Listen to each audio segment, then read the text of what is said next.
Letter 17 to Thomas Pennant, Esquire, Selborne, June 18, 1768. Dear Sir, on Wednesday last arrived your agreeable letter of June the 10th.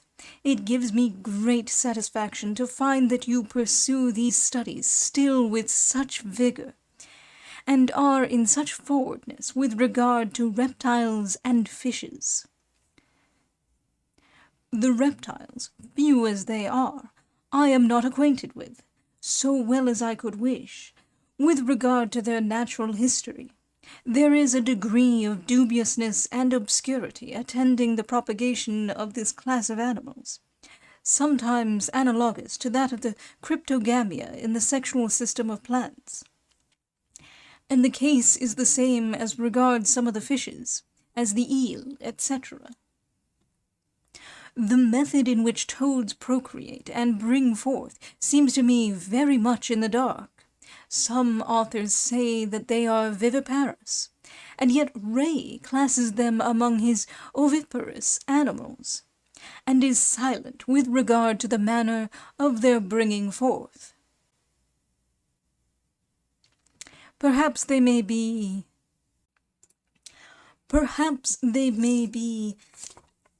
esomen otokoi exo de zootoko, as is known to be the case with the viper. The copulation of frogs, or at least the appearance of it, for Swammerdam proves that the male has no penis entrance, is notorious to everybody, because we see them sticking upon each other's backs for a month together in spring, and yet I never saw or read of toads being observed in the same situation. It is strange that the matter with regard to the venom of toads has not yet been settled. That they are not noxious to some animals is plain, for ducks, buzzards, owls, stone curlews, and snakes eat them, to my knowledge, with impunity, and I well remember the time, but was not eye-witness to the fact, though numbers of persons were, when a quack at this village ate a toad to make the country people stare. Afterwards he drank oil. I have been informed also, from undoubted authority, that some ladies you will say of peculiar taste, took a fancy to a toad, which they nourished summer after summer, for many years, till he grew to a monstrous size, with the maggots which turned to flesh-flies. The reptile used to come forth every evening from a hole under the garden steps, and was taken up after supper on the table to be fed. But at last a tame raven, kenning him as he put forth his head, gave him such a severe stroke with his horny beak as put out one eye. After this accident the creature languished for some time, and died. I need not remind a gentleman of your extensive reading of the excellent account there is from Mr. Durham, in Ray's Wisdom of God in the Creation, page 365, concerning the migration of frogs from their breeding ponds. In this account he at once subverts that foolish opinion of their dropping from the clouds in rain, showing that it is from the grateful coolness and moisture of those showers that they are tempted to set out on their travels, which they defer till those fall. Frogs are as yet in their tadpole state, but in a few weeks our lanes, paths, fields will swarm for a few days with myriads of these immigrants, no larger than my little fingernail. Swammerdam gives a most accurate account of the method and situation in which the male impregnates the spawn of the female. How wonderful is the economy of Providence with regard to the limbs of so vile a reptile! While it is aquatic, it has a fish-like tail and no legs. As soon as the legs sprout, the tail drops off as useless, and the animal betakes itself to the land. Merritt, I trust, is widely mistaken when he advances that the Rana arborea is an English reptile. It abounds in Germany and Switzerland.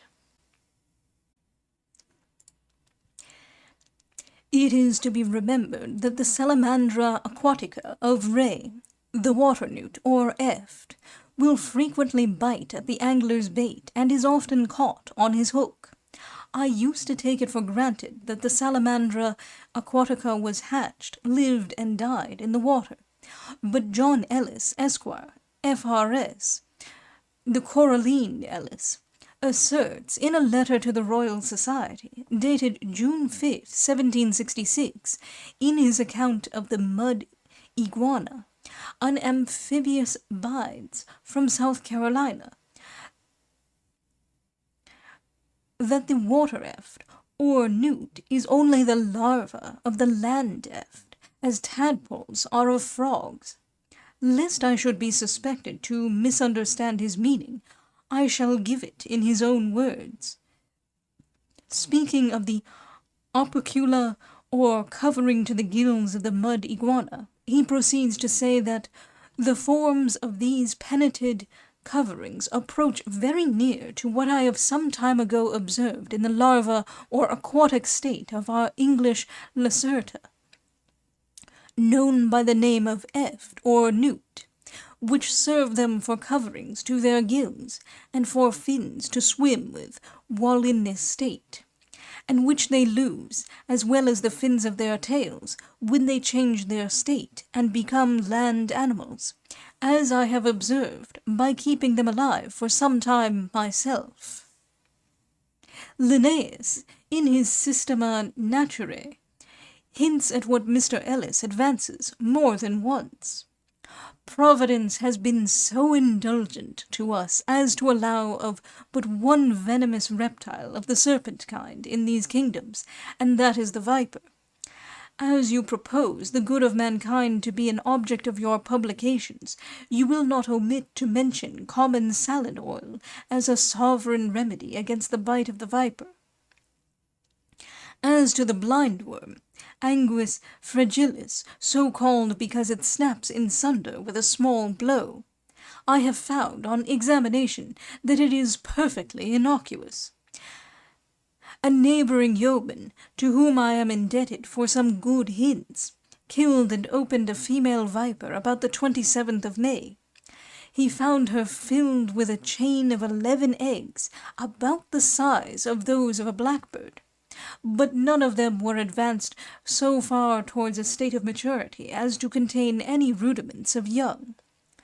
Though they are oviparous, yet they are viviparous also, hatching their young within their bellies, and then bringing them forth, whereas snakes lay chains of eggs every summer in my melon beds, in spite of all that my people can do to prevent them, which eggs do not hatch till the spring following, as I have often experienced. Several intelligent folks assure me that they have seen the viper open her mouth and admit her helpless young down her throat on sudden surprises, just as the female possum does her brood into the pouch under her belly upon the like emergencies, and yet the London viper-catchers insist on it, to Mr. Barrington, that no such thing ever happens. The serpent kind eat, I believe, but once in a year, or rather, but only just at one season of the year. Country people talk much of a water snake, but I am pretty sure, without any reason. For the common snake, Colibur natrix, delights much to sport in the water, perhaps with a view to procure frogs and other food. I cannot well guess how you are to make out your 12 species of reptiles, unless it be by the various species, or rather varieties, of our Lacerti, of which Ray enumerates 5. I have not had an opportunity of ascertaining these, but remember well to have seen, formerly, several beautiful green Lacerti on the sunny sandbanks near Farnham, in Surrey, and Ray admits there are such in Ireland.